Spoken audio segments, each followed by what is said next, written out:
সবচেয়ে কম প্রাইস সেগমেন্টে পোকো আজ ইন্ডিয়াতে লঞ্চ করেছে তাদের সি সিরিজের প্রথম স্মার্টফোন পোকো C3। অনেকে এটিকে গরিবের আইফোনও বলতে পারেন, কারণ এই ফোনে থাকছে triple rear camera, big display এবং বেশি র্যামের অপশন। তাই আজকের ভিডিওতে আমি পোকো C3কে নিয়ে ইনডেপথ আলোচনা করব। এর সাথে জানাবো বাংলাদেশের বাজারে কবে আসতে পারে এবং প্রাইস কত হতে পারে। এর জন্য ভিডিওটি কোথাও না কেটে শেষ পর্যন্ত দেখতে থাকুন। প্রথমে কথা বলা যাক ফোনটির বিল্ড কোয়ালিটি ও ডিজাইন নিয়ে। ফোনটির পেছনে থাকছে সিগনেচার টু টোন প্যাটার্নের সাথে প্লাস্টিক ম্যাটেরিয়াল এবং এর যে ক্যামেরা মডিউল, যা দেখতে অনেকটা আইফোন 11 প্রোর মতো। ফোনটি পাওয়া যাবে তিনটি কালার ভেরিয়েন্টে, আর্কটিক ব্লু, লাইম গ্রিন, যেটি পার্সোনালি আমার অনেক বেশি ফেভারিট, এবং ম্যাট ব্ল্যাক। তবে এই ফোনের ডাউনগ্রেড হচ্ছে এর রিয়ার প্যানেলে দেওয়া হয়নি কোনো ফিজিক্যাল ফিঙ্গারপ্রিন্ট সেন্সর, যা সত্যি আমাকে হতাশ করেছে। এবার কথা বলা যাক ফোনটির বাটন এবং পোর্টস নিয়ে।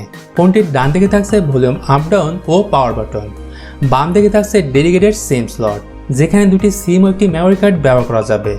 উপর দিকে থাকছে 3.5mm হেডফোন জ্যাক এবং নিচের দিকে থাকছে microphone, micro USB port O speaker grill.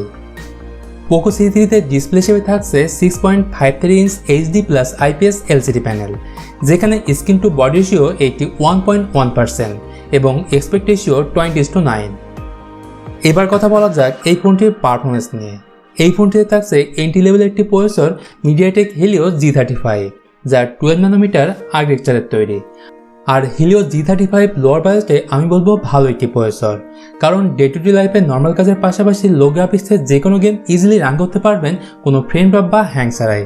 But আমার মতো অনেকেই আছেন যারা মিডিয়াটেকের প্রসেসর লাইক করেন না।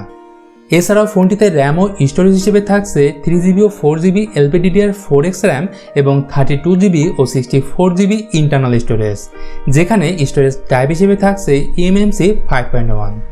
ফোনটিতে অপারেটিং সিস্টেম হিসেবে অ্যান্ড্রয়েড 10 থাকছে, যা রান করবে MIUI 12 এর সাথে।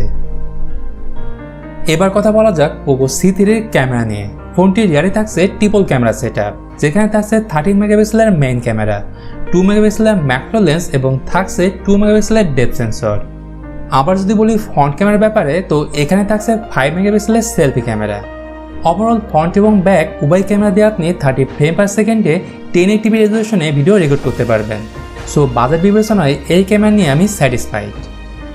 আবার যদি বলি পোকো C3 এর ব্যাটারির ব্যাপারে, তো এখানে থাকছে 5000 mAh বিগ ব্যাটারি উইথ 10 ওয়াটের চার্জার।